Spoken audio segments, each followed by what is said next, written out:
ప్రభు ఇదిగో తండ్రి ఆయన ప్రవీణ్ గారి గురించి అనేకమైన విషయాలు తెలియపరిచారు. ఆయన సమస్తము మీరు ప్రభు పరిశీలన చేస్తూ ఉన్నారు. సమస్తము ప్రభు మీరు చూస్తున్న దేవుడు. ఎదుగు తండ్రి నరులారా మీరు తిరిగి రండి అన్నప్పుడు మేము వెళ్ళవలసిన వారిని మన్నుతో చేయమన్నది మునుపటి వల్లే మన్ను అయిపోయిన నీ వాక్యం సమయం. ఆదరణ లేని నిరీక్షణ లేని ఇతరుల వల్ల మీరు ఉండొద్దు. ఎదుగు ఆదరణ కలిగి ఉండమని తెలియపరిచారు. ఆవిడ ప్రభు నీతిమంతులను జ్ఞాపకం చేసుకుంటే ధన్యతని వాక్యం సెలవించారు. ఆయన ప్రవీణ్ గారు అయితే మా మధ్యలోకి రారగాని మేము ఒక దినాన్ని ఆయన దగ్గరికి వెళ్ళవలసిన వారు.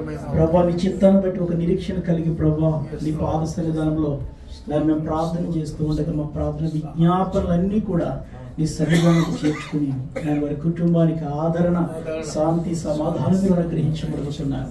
నేను వారి కుటుంబాలు ఇంకా ఏదైతే లోటులు ఉన్నాయో అవన్నీ కూడా మీరు తీర్చబడుతున్నారు. ఆయన మరణము నేను ఇదిగో తండ్రి ప్రపంచానికి నేను ఇదిగో తండ్రి ఒక మూలోపదేశముగా ప్రభా అనేక మంది బిడ్డలు జ్ఞానము నేర్చుకుని ప్రభా అనేక మంది బిడ్డలకు పంచుకునే కృప అనుగ్రహించబడుతున్నాయి.